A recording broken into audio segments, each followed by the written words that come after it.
Doctor साहब, जैसे अभी कोविड काल के बाद में हार्ट अटैक के सिम्टम्स ज़्यादा बढ़े हैं और ज़्यादा लोगों में शिकायत बढ़ी है हार्ट अटैक की, कार्डियक अरेस्ट की, तो क्या रीज़न है इसका कि कोविड के बाद जो कोविड के बाद ही नहीं, कोविड के दौरान भी। हाँ, कोविड दौरान, कोविड के बाद, कोविड के दौरान भी बहुत हुआ और हमने उस समय पे अपने हॉस्पिटल में कोविड हार्ट अटैक सेंटर अलग खोला। जी जी जी। और टाइम्स ऑफ इंडिया ने हमें अवार्ड भी किया था इस बात पे कि हमने मैक्सिमम पॉजिटिव, उस समय लोग डरते बहुत थे कोविड से, कोई हाथ नहीं लगाता था कोविड पेशेंट को, और इनमें ऐसे खतरनाक हो रहे थे कि क्लॉट बनते थे बहुत भयंकर, हार्ट में, ब्रेन में स्ट्रोक बहुत होते थे, पल्मोनरी फ्रॉम लंग्स में क्लॉट बनते थे। और ये पाया गया था कि फेफड़ों का सबसे ज्यादा रिस्क माना जाता था शुरू में कोविड में। जी जी जी। लेकिन मैक्सिमम डेथ कोविड के कारण हार्ट अटैक से।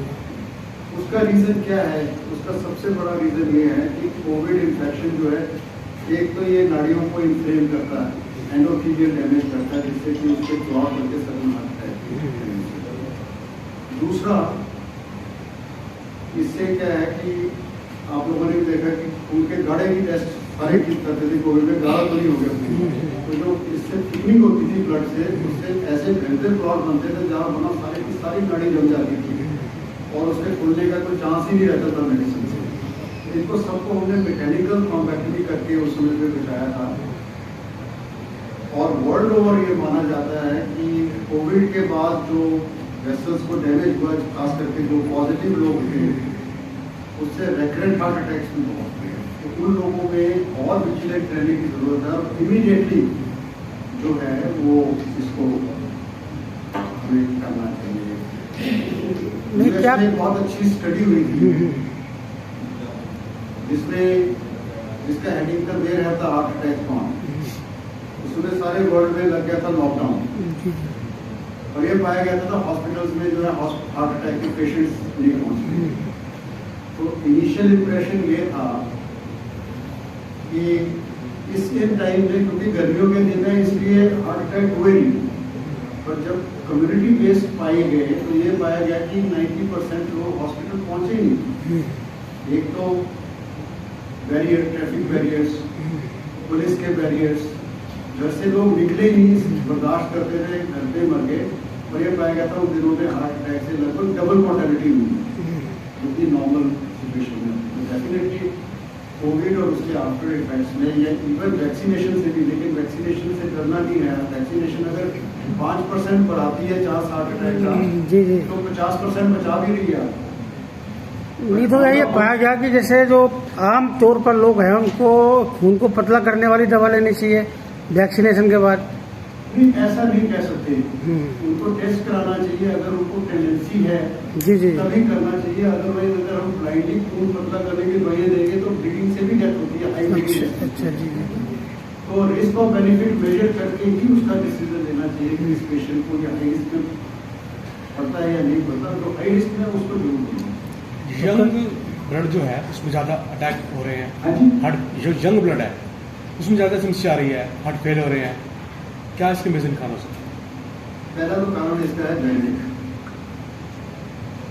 South east Asians in general and Indians in particular, we are prone to heart attack about a decade earlier than our western counterparts. दूसरा सबसे बड़ा जो इसका रीजन है वो है unnecessary exercise, unscientific exercise, protein shakes and substance use. ये तीन चीजें यंगस्टर्स में मानी गई हैं जो कि बिना फैट डिपॉजिट्स के हार्ट अटैक करती है, जो मैंने अभी आपको इस केस में दिखाया, स्पॉन्टेनियस कॉरोनरी आर्टरी डिसेक्शन। जब आपके स्ट्रेस पड़ा, physical stress, unnecessary mental stress, या आपने नशा किया, खास करके मैरिजुआना, या जो आप पफ लेते हैं, उससे इंटरनल लाइनिंग हार्ट की नाड़ियों की डैमेज होती है। तो जहाँ इंटरनल डैमेज हुई नाड़ी, वहाँ पे एकदम से आर्टरी बंद होती है और हार्ट अटैक। तो एक तो हार्ट की जो एक्सरसाइज है वो साइंटिफिक होनी चाहिए। साइंटिफिक किसको कहते हैं?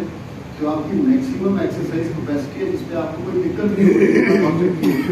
उससे लगभग 85% तक की आपने एक्सरसाइज करनी, उससे ज़्यादा करोगे तो कंटिन्यू नुकसान और सब्सटेंस यूज को as far as possible avoid करें एंड एबनॉर्मल फूड, जिसे हम फास्ट फूड कहते हैं। Fast food is another cause for heart attacks, क्योंकि जब हम फैट और कार्बोहाइड्रेट या शुगर रिच डाइट लेते हैं, अगेन वो भी हार्ट की नाड़ी डैमेज करता है। उस समय पे एक्यूट हार्ट अटैक में ट्रिगर हो सकता है।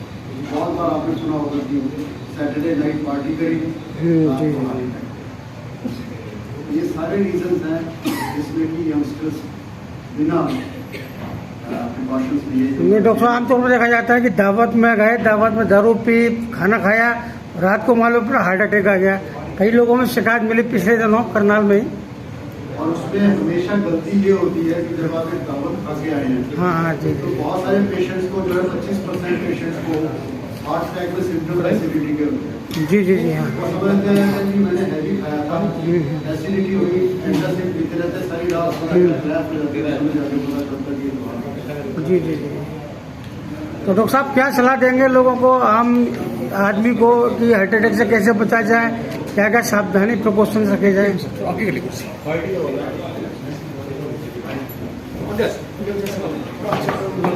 आवाज भी आई क्यों हो रहे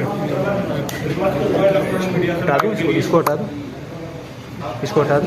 नहीं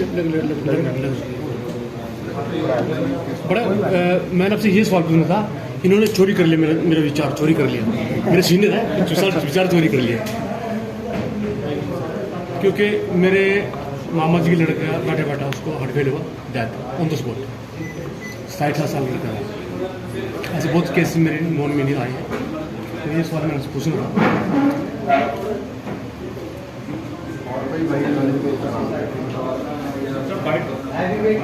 हाँ कोई मीटिंग भाई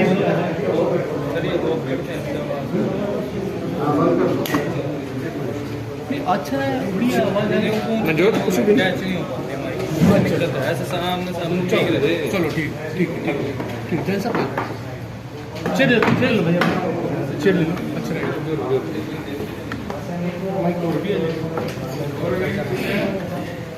इसको स्प्रिट दोबारा से बताओगे या छोट में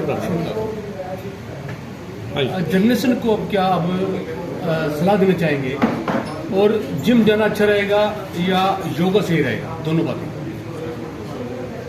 देखिए, दो चीज़ें हैं, एक तो है प्रिवेंशन ऑफ हार्ट अटैक और दूसरा है ट्रीटमेंट ऑफ हार्ट अटैक। पहले हम शॉर्ट में प्रिवेंशन की बात करें। सिर्फ दो मेजर रीजंस हैं जिससे कि हार्ट अटैक होता है। एक तो है जेनेटिक फैक्टर, जैसे मैंने बताया कि हम इंडियंस को वेस्टर्न पॉपुलेशन के कंपैरेटिवली 2 से 3 गुना ज़्यादा रिस्क होता है हार्ट अटैक। लेकिन उस पर बात करने का ज़्यादा फ़ायदा नहीं, क्योंकि हम अपने जेनेटिक्स को या पेरेंट्स को चेंज नहीं कर सकते। जो हमें फैमिली टेंडेंसी मिली है वो तो वही रहेगी। उतना ही इम्पॉर्टेंट फैक्टर जो है वो है unhealthy lifestyle. Blood pressure, diabetes, heart attack, stroke, ये 4 ऐसी डिजीज़ हैं जिनको नॉन कम्युनिकेबल डिजीज़ कहते हैं, NCDs, और ये इस समय वर्ल्ड में मेजर किलर्स हैं। और इनको कैसे हम प्रिवेंट कर सकते हैं? ये सारी अनहेल्दी लाइफस्टाइल की डिजीज़ हैं, और लाइफस्टाइल को हेल्दी बना के हम इनसे बच सकते हैं। पहली टिप, आपको रेगुलर एक्सरसाइज करनी है। कैसे एक्सरसाइज करनी है? आप वॉक कर सकते हैं, जिसे हम आइसोटोनिक एक्सरसाइजेज कहते हैं, एरोबिक एक्सरसाइजेज कहते हैं, जिसमें हम इतना स्ट्रेन नहीं करते कि हमारे बॉडी को ऑक्सीजन की कमी हो। जब हम एक्सरसाइज करते हैं तो उतना ही हमारी जो है रेस्पिरेशन और लंग्स जो है और हार्ट बॉडी को ऑक्सीजन सप्लाई बढ़ा देते हैं। अगर वो एक्सरसाइज उस ऑक्सीजन सप्लाई से ज़्यादा हो जाती तो एनीरोबिक हो जाती है, यानी कि बॉडी को ऑक्सीजन की कमी होनी शुरू हो जाती है। वहाँ पे जाके हमें हार्ट अटैक वगैरह का जो रिस्क है वो बढ़ता है। इसीलिए कहते हैं कि एक्सेसिव जिम करने से सडन हार्ट अटैक होता है। आपकी कैपेसिटी नहीं है, बॉडी उतना कॉम्पनसेट नहीं कर पा रही जितना कि आप एक्सरसाइज करिए। तो कौन सी एक्सरसाइजेज सेफ है? टोनिक एक्सरसाइज जिसमें बहुत ज़्यादा मसल्स में टोन नहीं बढ़ता, जैसे स्विमिंग है, जैसे डांसिंग है, ब्रिस्क वॉक है, जॉगिंग है, साइकिलिंग है या आपका ट्रेडमिल। उससे भी इम्पॉर्टेंट चीज़ यह है कि एक्सरसाइज कैसे करनी है। पहले 5 से 10 मिनट आपको अपनी एक नेचुरल या ओन पेस पे चलना, जिसको हम वार्म अप फेज कहते हैं। उसके बाद आपने पीक एक्सरसाइज पे जाना है, मेंटेनेंस फेज जिसको कहते हैं। उसमें अपनी कैपेसिटी का 85% से ऊपर नहीं जाना, खुद को टॉर्चर नहीं करना है कि मैंने एक्सरसाइज ज़्यादा करनी है। वो 20 से 25 मिनट वो करिए। अगर आपकी कैपेसिटी है कि आप 7 किलोमीटर पर आवर पे चल सकते हैं, 5 साढ़े 5 से ऊपर नहीं। और एंड में फिर दोबारा 5 से 10 मिनट आपको अपने नॉर्मल पेस पे 4 किलोमीटर्स पे, जिस पे आप कंफर्टेबली चलते हैं, नॉर्मली कैजुअली चलते हैं, उसमें 5-10 मिनट चल के फिर आपने बैठना है। अगर आप जॉगिंग करके आए, आके बैठ गए, उसमें भी सडन कार्डियक अरेस्ट का रिस्क है। पिछले साल चंडीगढ़ में दिवाली पे वेटरन्स रेस हुई और उसमें सुखना लेक पे जो जीता था वो सडन क्रैश कर गया। इतना जोर लगाया ज़रूरत से ज़्यादा रेस जीतने के उसमें। तो एक्सरसाइज बहुत अच्छी है, हार्ट को कंडीशन करती है, लेकिन एक्सेस एक्सरसाइज जो है नुकसान भी करती है। इसीलिए आपने सुना होगा कितने सेलिब्रिटीज़ ने जो है वो ट्रेडमिल पे, जिम में अपनी लाइफ। और दूसरा जो है, अब हम सबको 8 पैक्स का शौक हो गया, जिसमें कि बच्चे जो है वो प्रोटीन शेक्स पी रहे हैं, excessive protein shakes, hormonal intake, ये भी यंगस्टर्स में सडन हार्ट अटैक करता है। नशा, पर्टिकुलरली पफ्स, मैरिजुआना, ये सारी चीज़ें जो हैं ये हार्ट अटैक को डॉक्टर साहब ने कहा जाता है इन चीज़ों से बचना चाहिए हमें। ये तो है एक्सरसाइज के बारे में कि एक्सरसाइज क्या करनी चाहिए। Second important thing is diet.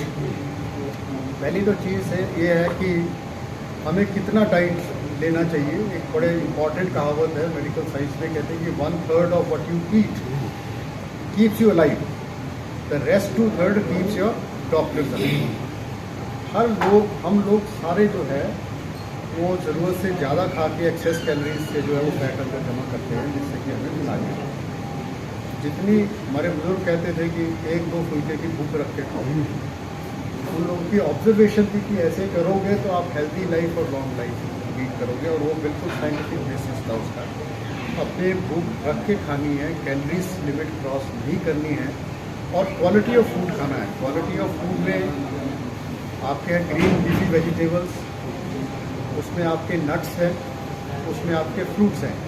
Avoid जो करना है मिठाइयाँ, excessive dairy products, bakery products, fast food, deep fried articles, ये 4 चीज़ें आपको। तो सर बात करें, बच्चे जिम जाते हैं, प्रोटीन्स लेते हैं, सर कैफीन भी जो है कई मात्रा में लेते हैं, तो क्या सर कैफीन भी जो है हार्ट अटैक का कारण बन सकता है? थोड़े अमाउंट में नहीं, लेकिन अगर आप एक्सेसिव लेते हैं तो वो डेफिनेटली कॉर्नरी